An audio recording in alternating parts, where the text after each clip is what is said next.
کشمیر کی جو موجودہ آئینی صورتحال ہے، پاکستان کا بھی اس کے اوپر دعویٰ ہے، اور پھر ان کے اوپر جو روزانہ ظلم اور تشدد کے پہاڑ بھی یہ توڑے جا رہے ہیں، تو ان کا کیا موقف ہونا چاہیے؟ وہ کس طرح سے اپنی جد و جہد کو آگے بڑھائیں؟ دیکھیے، ہندوستان اور مقبوضہ کشمیر میں فرق ہے۔ ہندوستان کی جو میں نے بات کی وہ تو ایک آئین کا ایک ایگریمنٹ موجود ہے۔ مقبوضہ کشمیر کے جتنے مسلمان ہیں، جتنے کشمیری ہیں، ان پر تو ان کا قبضہ، ہندوستان کا قبضہ، وہ ظالمانہ بھی ہے، غاصبانہ بھی ہے اور جارحانہ بھی ہے۔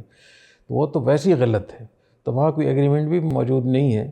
تو اس قبضے کو چھڑانے کے لیے کوشش کرنا یہ بالکل درست ہے۔ وہ مسلح کوشش بھی کر سکتے ہیں اور وہ جہادی ہوگا، اور جو لوگ اس کے ان کو سپورٹ کریں گے وہ بھی جہادی شمار ہوگا، بشرطے کہ ان معاہدوں کی شکل میں ہو جو دنیا میں معاہدے جو ہم نے کیے ہوئے ہیں۔ لیکن جو مقامی لوگ ہیں، کشمیری لوگ ہیں، ان کے لیے اپنے دفاع میں مسلح تحریک چلانا وہ شرعاً جہاد ہے، وہ جائز ہے۔ اور اگر کوئی ان کے ساتھ مدد کرتا ہے میڈیا کے لحاظ سے، سفارتی لحاظ سے، بین الاقوامی سطح پہ، قومی سطح پہ اگر ان کی کوئی امداد کرتا ہے تو وہ ٹھیک ہے، اس میں کوئی مسئلہ نہیں ہوگا۔ البتہ یہ بات اور ہے کہ ان کو کیا کرنا چاہیے۔ تو ہمارے دین میں دو ہی طریقے ہیں، ان کے پاس طاقت ہے یا نہیں ہے۔ اگر طاقت نہیں ہے تو صبر کریں، اور اگر وہ صبر کریں اور طاقت حاصل کرنے کی کوشش کریں، کیونکہ ہمارے دین میں دو قسم کے فرائض ہیں۔ ایک وہ فرض ہے جس کی بنیاد طاقت کے اوپر ہے، کہ طاقت ہے تو وہ فرض ہے، لیکن اس طاقت کو حاصل کرنا فرض نہیں ہے۔ جیسے زکوٰۃ واجب ہے، اس پر جو مالدار ہو، صاحب نصاب ہو۔ تو اگر کسی کے پاس صاحب نصاب نہیں ہے تو اس پر یہ فرض نہیں ہے کہ وہ مال اتنا کمائے کہ صاحب نصاب ہو جائے۔ حج فرض ہے اس پر جس کے پاس مالی استطاعت ہو۔